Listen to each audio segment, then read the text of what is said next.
Et c'est l'heure de la chronique Covid-19 en compagnie de Nadia Paquero. Bonsoir Nadia. Bonsoir Manel, bonsoir à tous. Alors on prend ce soir la direction de l'Europe où certains pays ont commencé des mesures de déconfinement, n'est-ce pas ?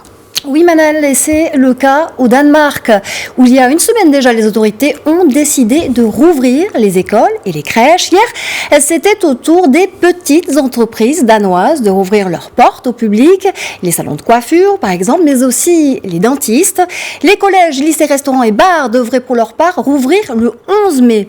Le Danemark, on le voit, lève progressivement les restrictions liées à la lutte contre le nouveau coronavirus. Aujourd'hui, la chef du gouvernement a par ailleurs annoncé qu'aucun rassemblement de plus de 500 personnes ne serait autorisé avant le 1er septembre. Mette Frederiksen a appelé les Danois à la patience et ce qu'il est important d'ajouter, c'est que pour les autorités danoises, la pierre angulaire de ce retour à une normalité encadrée, c'est le respect draconien des consignes sanitaires, Manel, notamment les distances et les règles d'hygiène.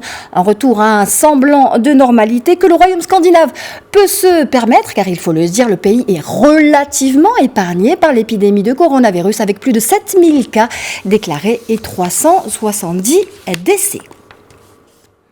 On part en Allemagne, un pays qui tire particulièrement bien son épingle du jeu en Europe, épicentre de la pandémie. D'abord, peut-être grâce à sa stratégie multiforme, si je puis dire, pour contrer la propagation du Covid-19, celle d'appliquer d'abord un dépistage massif. C'est probablement là la clé de la réussite de ce que certains appellent aujourd'hui le modèle résilient allemand, car ce dépistage généralisé, Manel, a permis d'identifier mais aussi d'isoler les individus porteurs du virus pour donner ainsi aux hôpitaux allemands le temps d'accroître leur capacité. Une stratégie de dépistage ciblée qui a efficacement ralenti l'épidémie dans le pays et donc évité la saturation de son système de soins. Système de soins, il faut le dire, bien préparé avec un nombre de médecins et de lits d'hôpitaux par habitant largement supérieur à la moyenne de l'OCDE. Rappelons aussi que le niveau des dépenses de santé par habitant en Allemagne, on le sait, est parmi les plus élevés d'Europe. Dans ce contexte, le pays envisage aussi un déconfinement dans les prochains jours avec le port du masque qui deviendra obligatoire dès la semaine prochaine dans une majorité des États régionaux, dont la capitale. On a parlé d'Allemagne. Qu'en est-il maintenant, Nadia, du cas français? On sait que le gouvernement est en train de réfléchir à un déconfinement progressif, mais pas partout. Oui Manel, alors en France, la gestion du gouvernement ne fait pas l'unanimité, comme outre-Rhin. Après la prolongation de l'état d'urgence sanitaire annoncée par Emmanuel Macron, les conditions d'un retour à la normale commencent à être évoquées à l'Assemblée nationale. Interrogé devant la commission des affaires culturelles, le ministre de l'Éducation nationale, Jean-Michel Blanquer, planche sur un retour à l'école à partir du 11 mai. Une reprise progressive des cours étalée sur 3 semaines avec des conditions bien précise, pas plus de 15 élèves par classe et un nouveau protocole sanitaire en place, incluant notamment le port de masque également ici. Et pour cela, le ministre précise que l'élève sera dans 4 situations possibles. Soit il sera en demi-groupe, soit en enseignement à distance, soit à l'étude si la configuration de l'établissement le permet, soit enfin dans une activité sportive ou d'éveil si la commune en est en mesure d'en mettre en place. Jean-Michel Blanquer conclut en rappelant que si les conditions sanitaires nécessaires n'étaient pas respectées, l'établissement ne rouvrira pas ses portes.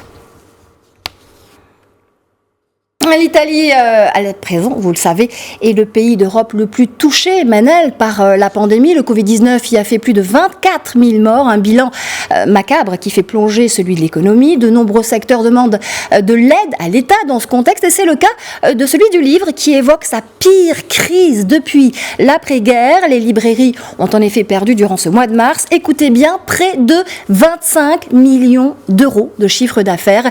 Les auteurs de l'appel qui interpellent le gouvernement ajoute que cette crise sera un vrai coup dur pour la culture italienne.